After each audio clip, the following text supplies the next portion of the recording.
He steps on the gas pedal instead. The owner brakes. Sonic steps on the brake, slamming the drone against the door, giving the Tom the opportunity he needs to swing the flashlight on there, knocking it over. Haha! Woo! Yeah! He comes back into the truck. Robotnik gets an idea, but gets mad at the same time. Oh, give me a big fat break! Dr. Robotnik sends out one last robot, a tiny helicopter. Ah, this one is cute. Let's keep him. The helicopter starts slicing through the metal of the truck, working its way into the window frame. Oh, come on! How can something so adorable be so terrible? The helicopter is almost done slicing. You got insurance, right? The whole window frame comes loose and flies off, causing Sonic and Tom to scream. Then Sonic grabs the helicopter and destroys it to pieces. Buzz off. He yanks off the body, but now the core is stuck to his hand and it begins beeping like a tiny time bomb. That doesn't sound good. No, beeping is bad. Get rid of it. I'm trying. He tries to shake the bomb off his hand. Throw it out. Throw it in the wind. Throw it anywhere. I can't get it off. Alright, I'll pull you over. Tom pulls out over and drives a little away while Sonic is trying to get the bomb off his hand until he thinks he got it. Did I get it? Did I get it? He notices the bomb is stuck to Sonic's forehead. Nope. He runs to Sonic with a handkerchief. Here you go, hold still. Tom pries the bomb off Sonic's head and throws it far away. It's going, it's still here. Tom notices his hand up and notices the bomb is now stuck to his hand. As he tries to shake it off as well, Sonic gets it off his hand and tries to grab it as well. He pries it off his own hand with a stick. Get off me. It works as the bomb is now stuck to a large rock. Haha, nailed it. The bomb explodes, sending Sonic, Glenn, and Tom jump off the ground from the shockwave. After the dust settles, you see Sonic lying unconscious on the ground. Sonic! He runs up to Sonic and gently turns him over. No, no, no, no, no, no, no. He presses his ear against Sonic's chest and looks around. Hey, come on, you're alright. Wake up, wake up. We see a Robotnik panting and breathing angrily, with Agent Stone watching. Did we get them? Oh, no, no, no, they're in there. Dude, we're survivors, those two. Robotnik turns to Agent Stone. Can we have a moment? Pin stuck to the wall. Agent Stone does so, and Dr. Robotnik presses his face close to Agent Stone. You know, I won't miss it when you're gone. Human beings are unreliable and stupid. I care very little about them. But machines are diligent, relentless. They're everywhere, everything to me. Dr. Robotnik notices a blue light glowing from Agent Stone's coat and pulls it out. And he inspects it. Dr. Robotnik speaks. Ooh, French.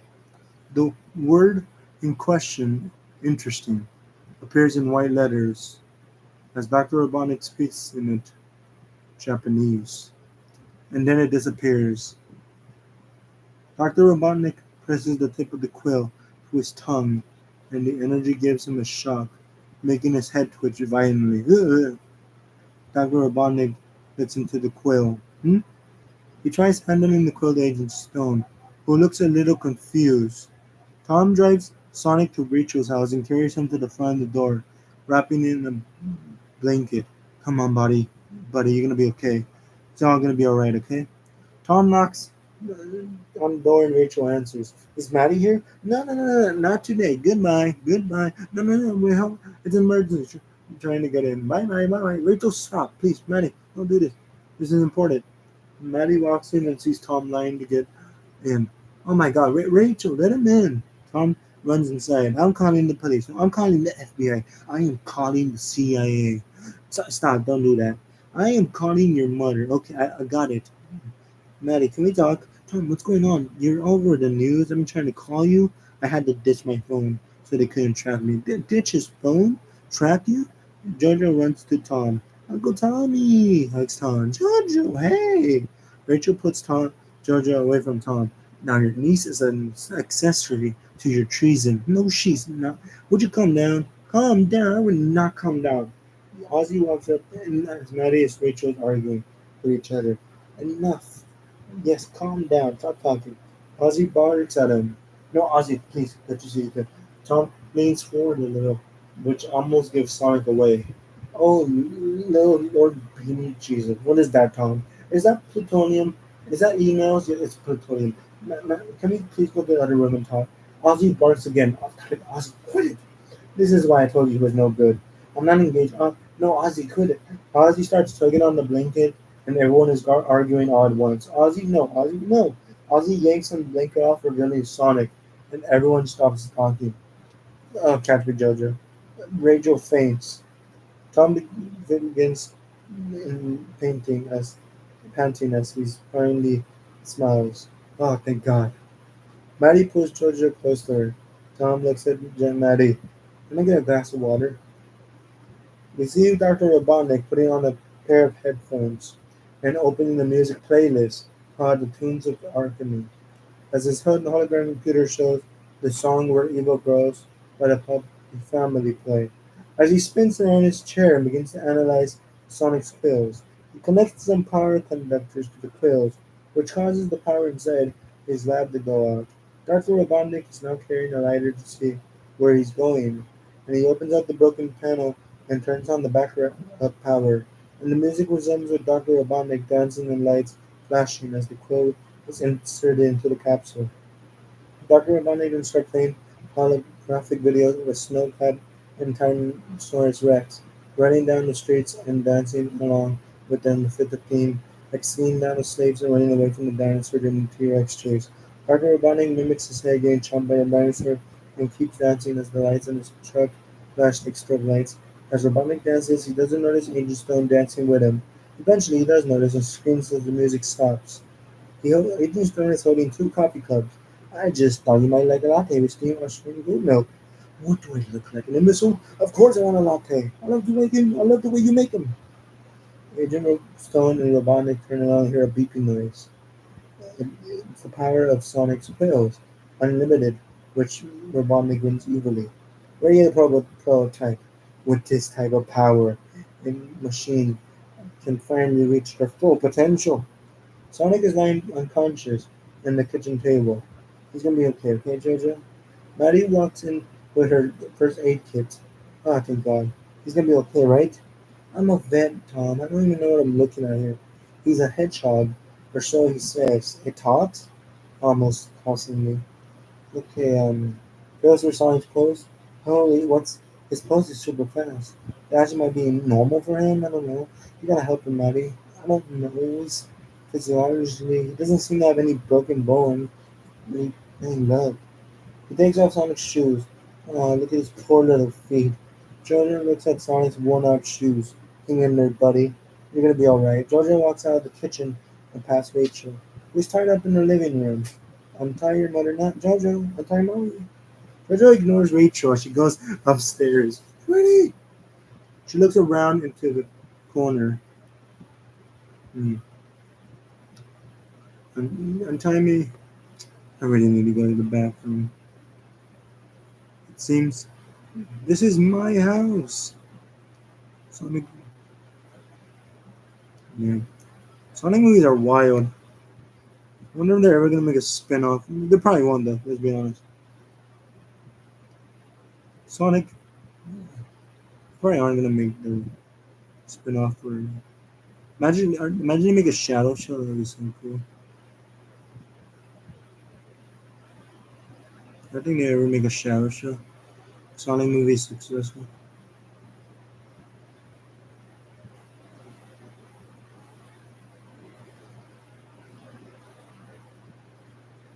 Probably. Anyways. Jojo ignores Rachel as she goes upstairs. He's gonna be okay, right? He snap out of this? He'll wake up soon? Oh, smelling salts. Don't you have like vet smelling salts, like for cats or parasites or something? No, they don't make cat smelling salts. They should, Tom says. I have human smelling salts in my human first aid kit. She opens up the kit and takes out some smelling salts. Okay, cracks the capsule and holds it close to Sonic's nose, and here we go. Come on, buddy. As soon as he gets away from the smelling salts, he immediately wakes up and goes very fast. Gotta go fast. He zips down and speeds over the kitchen, and before coming to a complete stop, he stops at the table. Where am I? What year is it? Is The Rock president? Whoa, whoa, buddy, calm down. You're okay, okay? Calm down. Oh, hi, pretzel lady. Hi, Tom. Yeah. Can I talk to you, please? He leads Tom out of the kitchen and faces Sonic. Space Hedgehog, stay here. Try to get some rest. Close the door. You got it. I am great at resting. I race faster than anybody. Still talking. First of all, can you take a moment to acknowledge how under control I've been? Amazing. You didn't freak out? No. Totally calm. Thank you. Thinking about what the heck is going on? Is that an alien? Because you remember how crazy Carl was always going around about the blue dot? That's him? It's real? Yeah. What is he doing there? Why are you doing there? So I kind of sort of Arnold making retrain that. No, give Tom this especially looking crosses her arms. I didn't mean to, okay? This is kind of hard for me to explain. It's going to sound like a little bit crazy. He has to get to the Turn American building. I promised to take him there, and aliens, honey, there's one that's lost your mind. Use this as an opportunity to leave him. No one will judge you. But back in the kitchen, Georgia returns to Sonic and presents him with the brand new running shoes in red and white straps. So you won't hurt your feet anymore. Really? Uh huh. He takes the shoes. No one has ever really given me a tip before. He checks that off his bucket list. He tries the shoes on and grows happy. Alright, looking good. Okay, you say you wanted to help people in real trouble, right? Well, that's what you're doing. Blue and your hedgehog still counts as people, right? I think so, right? Yes. I think, okay. I love you. Did I tell you that already? Mary leaves Tom away. I don't deserve you, you know that? Rachel replies with, I know that. Somebody begins to stare at Ozzy. So you're supposed to be Tom's best friend that he won't shut up about. Ozzy has his tongue out. Well, I don't see that, Bill. Ozzy walks over to Sonic for licking him, which makes him laugh. God, that was very gross. Maddie walks downstairs. Hey! Hey, so my truck is still runs, but it's pretty much totaled. You think your sister wouldn't mind if we borrow her car? You have got to be kidding me. Maddie replies with, she'll be fine. Yeah, let's do that. Tom and Maddie walk out, leaving Rachel tied up. This is my house. Sonic is driving Rachel's beat up car very dangerously throughout the city of San Francisco. Whoa, coming to the road, man. This is my turn. I go around here. Sorry, and perfect park. What are you crazy? Tom exits the car. Is there anything you didn't hit? Why did we let the alien drive? Hey, I got us here. Then please, $5. Sonic Tom and Maddie's car on the tower in John building. So this is it. Yep, this is the pyramid. Wow, look at that thing. What happens now? As soon as Maddie finishes her question, Sonic speeds away. Oh, and he's gone. Yep, coming back to town and Maddie. No, dude, you need a special key to the roof. What now? Time for me to abuse the power entrusted to me. Tom and Maddie walk to the reception desk with Tom carrying Sonic in a duffel bag. Tom and Maddie nod at each other and they approach the front desk. We gotta jump on the roof. Gotta get up there fast. We're gonna have a human pancake on our hands. You come all the way from Montana? That's how serious it is. There's a partly pause as everyone looks at each other and the receptionist hands over the key. Okay, you just saved your life. As Tom takes the key. Tom and Maddie wait at the elevator to be taken to the roof of the building. As they wait, a businessman and a businesswoman join in the building. How much longer? I can't breathe in here. Hello? Anyone here? You have a child in that bag? No, I mean, it is a child, but it's not mine. It's not your child. No, I'm a cop. Plus, you like it in there, don't you, buddy? Shaking the bag a little. Why would I like it in here? This is worse than the dog cage you had me in earlier. Such a kidder. Maddie laughs at him as she closes the zipper. Okay. No, I'm sure I'm in the dark. The businessman and businesswoman slowly move away. Is anyone there? Sonic, Tom, and Maddie go to the roof of John's America building and let Sonic out of the duffel bag. He's coughing and gagging and wearing a pair of underwear on his head. Oh, what were you keeping in his bag? A jar of pickle farts? Takes the underwear off his head and stuffs it back in the bag. Alright. Look here, what are you looking for? Sonic sees a ring of Sarah and retrieves it and runs to Tom and Maddie. And a ring. This. Okay, what happens now? All I have to do is think of where I want to go and throw it. So that's it. We did it. Yeah, we did it. Sorry we didn't get to do everything in your bucket list, pal. It's okay. They're the ones that I need the most. You are so cute, Maddie says. Oh, we are not. No, we're not cute. We're a couple of loose cannons just living by our own rules. Exactly. Really? Yeah. And our rules include expressing heartfelt emotions. If you say so. Okay then. All right. You gotta go, right? Yeah, I gotta go. And I gotta go. We gotta go. See? All right. Bye bye. Turns away for a moment to turn back to Tom and Maddie. Just one more thing. Tom steps forward and kneels down to Sonic's level. I'm sorry I was so hard on you. I know it's a tough decision for you to leave Green Hill. Walking away from something you care about has to be painful. You're not ready to want to go, huh? I don't want to go, but I can't stay. As long as I'm here, I put everyone in danger. I can't do that. I just really can't do that. I just want you to know that these last 2 days have been the best 2 days of my life. Sonic smiles as he looks back at Tom, as he stands back up and walks back over to Maddie. You know, I never thought I'd say this, but I'm not gonna miss you, you little devil. I'm gonna miss you too, dear my lord. Thank you. For what? Saving my life. Sonic turns away and reaches into the saddle and pulls a ring out. He tosses it only for it to have bounced off one of Dr. Robotnik's flying drones, and many of them start closing in a trio. Okay, did someone leave their Find My Phone on? Sonic steps back a few feet, but stops at the edge of the roof, and he sees a flying aircraft overhead, which is Dr. Robotnik's egg pod. The ship hovers to the trio, and the cockpit opens, revealing Dr. Robotnik in a different outfit and an evil grin face. Welcome to San Francisco, Mr. Wachowski. Are you enjoying the clam chowder yet? It's the government whack job who's been trying to kill us. Unsuccessfully. Nice of you to swing by, Comic Con. The remark makes Dr. Robotnik scowl. "Yeah, what are you wearing?" Maddie says. Robotnik looks at his suit and looks back at the trio. It's a flight suit. Designed to modulate the body temperature and reduce my whole entire body to fry. Yeah, you still are one. Ooh, good one. You are catching fire, Thomas.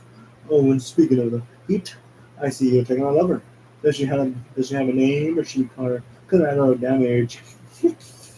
Hey, watch your mouth. I just want a little bit of what I gave you earlier. To Maddie, he looks at Maddie and says, "I punched him in the face." Oh, you punched me in the face. It was awesome. Dr. Robotnik speaks. The time for talking is over. He throws his quick teeth and says, "It's time to push buttons."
I wanted water. I'm gonna go get water.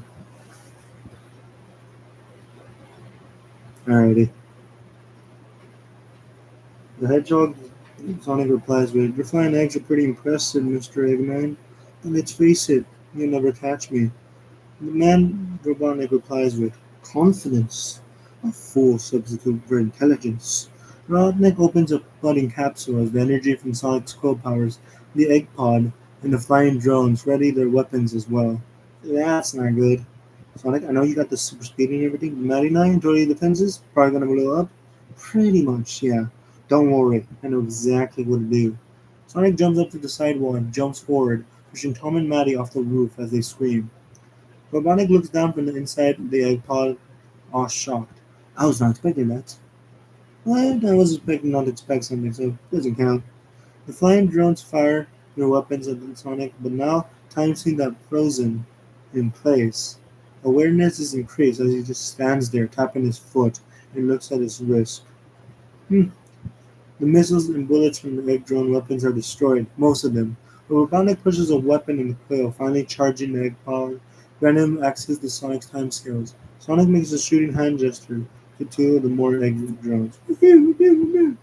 Sonic, Dr. Robotnik fires a laser blast at Sonic, which he is barely able to escape from, causing him to enter the site they are on. Sonic recovers from his trance to find Tom and Maddie still falling and tries to reach for a ring. Come on, come on! He tries the air swimming to reach the ring. Come on, come on! Sonic cuts one of his clothes and uses it to grab the ring as he speeds toward the falling couple and tosses the ring, opening a portal to a barn for them to land on. Oh, no, no, no, no. Sonic hits several tree branches and lands on the strings on the streets as the rings rumble and broken drones ruin down around him. At the barn, Farmer Zimmer greets Tom and Maddie. Oh, hi, Tom. Glad you're here. Could use help. Old Bessie's about to give birth. The old Bessie moves. Give you a minute. Sonic recovers from his fall, but notices Dr. Robotnik hovering in the air. Can I give you one piece of advice? Don't run. It will only hurt more if you do. It's bad for your joints. They proved it. Alright, Eggman. You wanna get fast? Let's get fast. Sonic scrambles quickly to gather all the rings and speeds off down the street. Dr. Robotnik pulls on his flight goggles. The hard way it is. The cockpit to Eggman's pod closes and Dr. Robotnik gives chase to Sonic, firing laser blasts at him, only to damage certain road sections. He turns left to continue the pursuit. That was a legal left, by the way. The some frozen of the beginning film shows and Sonic picks up the story. So, we're here once again. We've been through so much together. Now, you understand why there is a psychotic robot doctor chasing a supersonic blue hedgehog. You want to know how that ends? Yeah, me too. Anyways, let's start. The pursuit continues as Sonic continues to dodge laser blasts from Dr. Robotnik, even sliding under a large trailer to avoid them. How is this possible? No one ever caught up to me before. Sonic holds a ring planning the next location. A mime is entertaining a little girl and her mother. When the mime makes a circular movement with his hands, a ring portal opens up behind him, and Sonic zips through. Coming through! The robotic follows behind and the mime moves out of the way. Secure me below. Excuse me, sir. The pursuit continues along the Great Wall of China. Here we go. Got room to open it up. The two increase their speed until Sonic tosses another one. I can't lose him. Robotnik fires multiple lasers and blasts from the egg pod, destroying the springs in his wake. Sonic skis to the stop in the sand. If you can't beat him, might as well blind him. Sonic catches up to the Dr. Robotnik and uses his speed to create a tornado of sand, which disrupts Dr. Robotnik's visual contact. Visual contact! See Sonic speed up to the Great Pyramid of Giza. We're not allowed up there. It's one of the seven wonders. Robotnik blasts out the tornado, and just as Sonic opens another ring portal, Robotnik fires a laser blast at Sonic, sending him flying through the portal and hurling down the streets of Green Hills, where he lays motionless and unconscious. Dr. Robotnik menacingly appears through the portal as it closes. Tom and Maddie and the former rush to see what the commotion is about. Robotnik menacingly laughs. You're son of a marginal little creature. It'll be fun to take you to the lab, Vernon. Explain the exposures. Any last words? Sonic, with the remaining strength, says, Walk. I like that word. Sonic slumps over the ground and Tom appears behind Robotnik via a ring portal. I don't know how I tell you many scientific breakdowns have been made possible by animal testings. You're being quite selfish.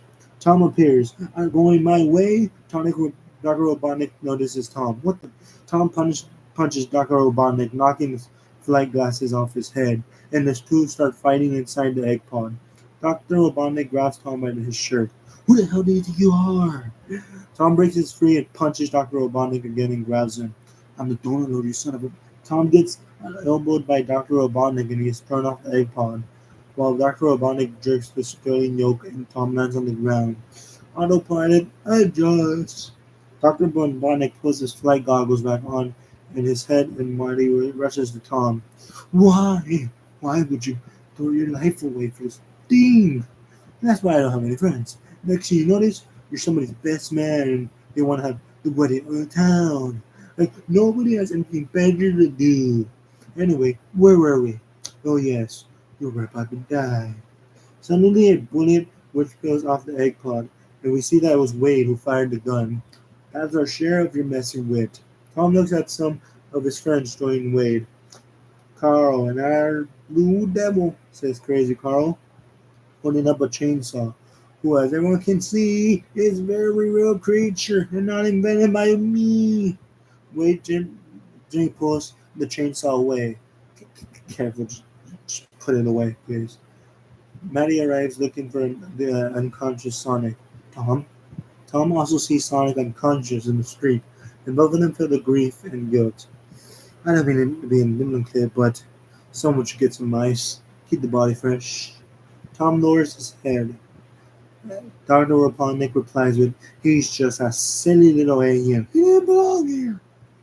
Tom looks over at Dr. Robotnik and stands up.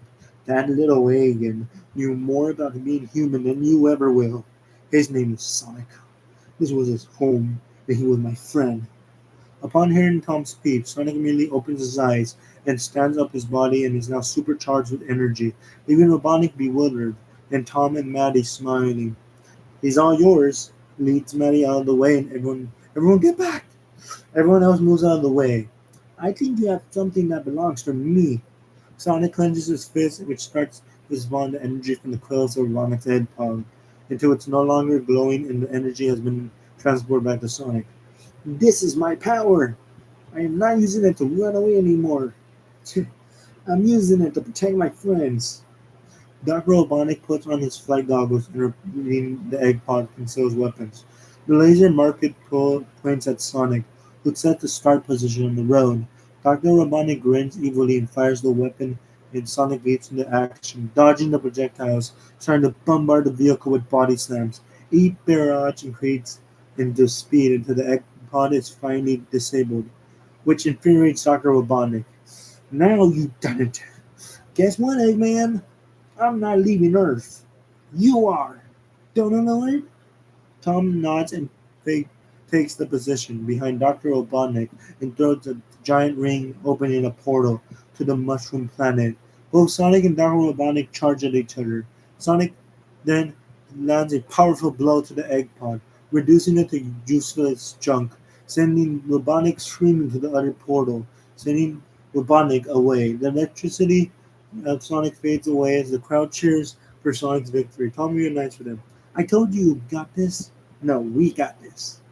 Tom holds his hand for a high five, which Sonic gets excited as he happily laps around in super speed and gives Sonic a high five. I think this belongs to you. Thank you so much.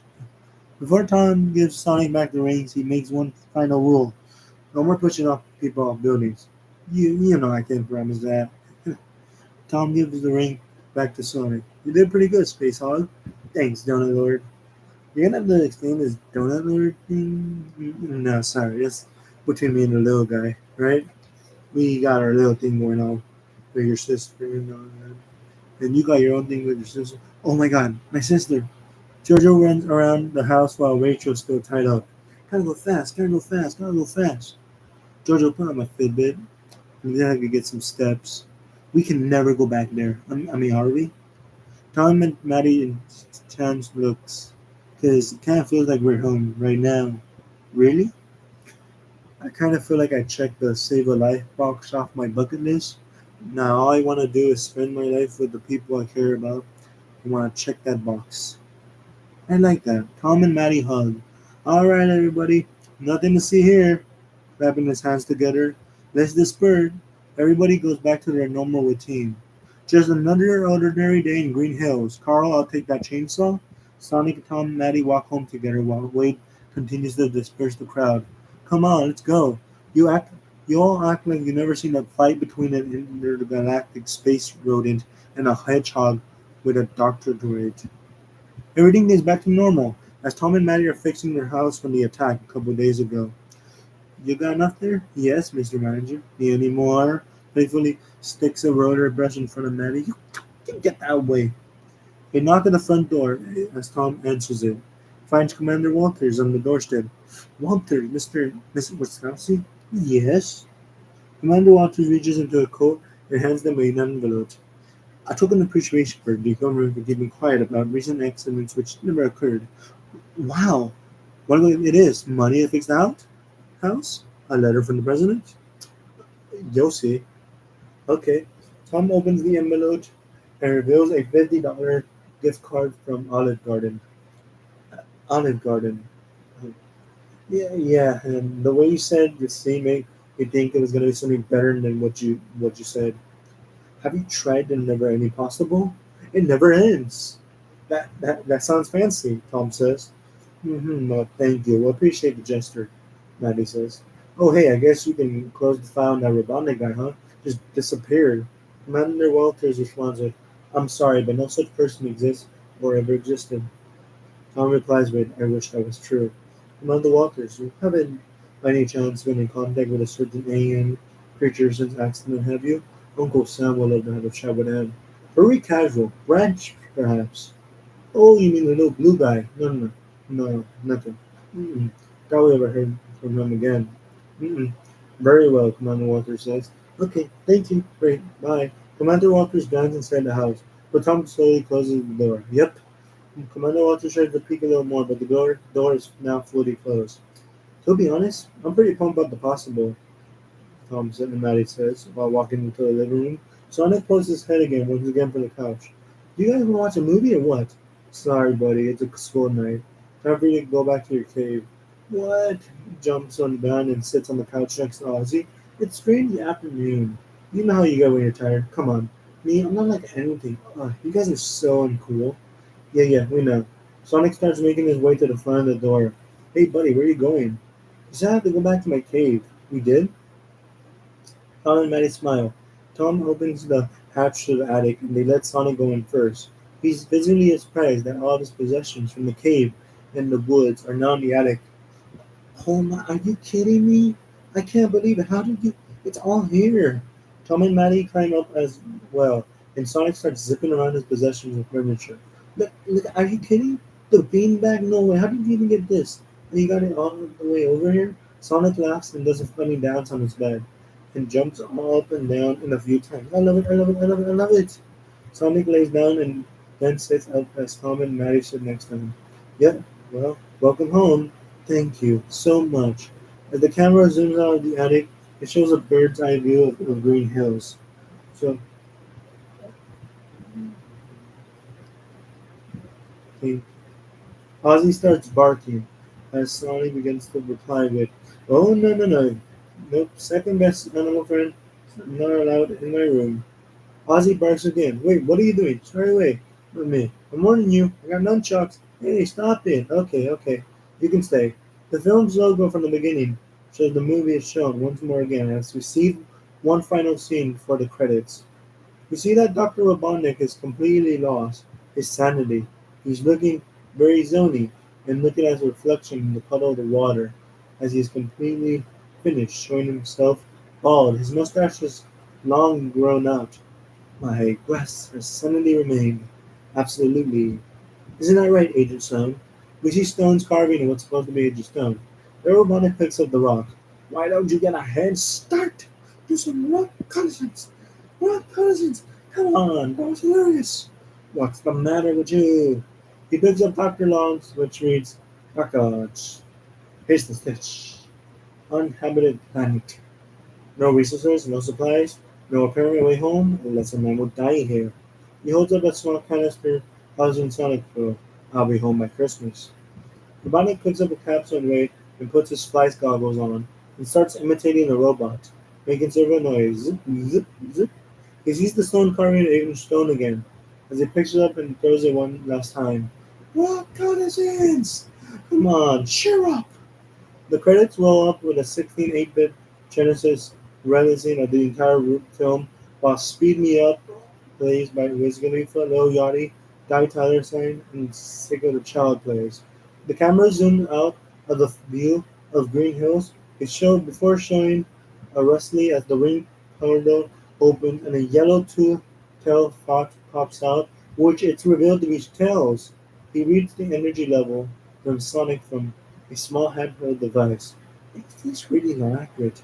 He's here. I found him. Just hope I'm not too late. Tails uses his tails as a helicopter to fly around the forest, and he flies around the rest of town as the credits roll. And that is the Sonic the Hedgehog script.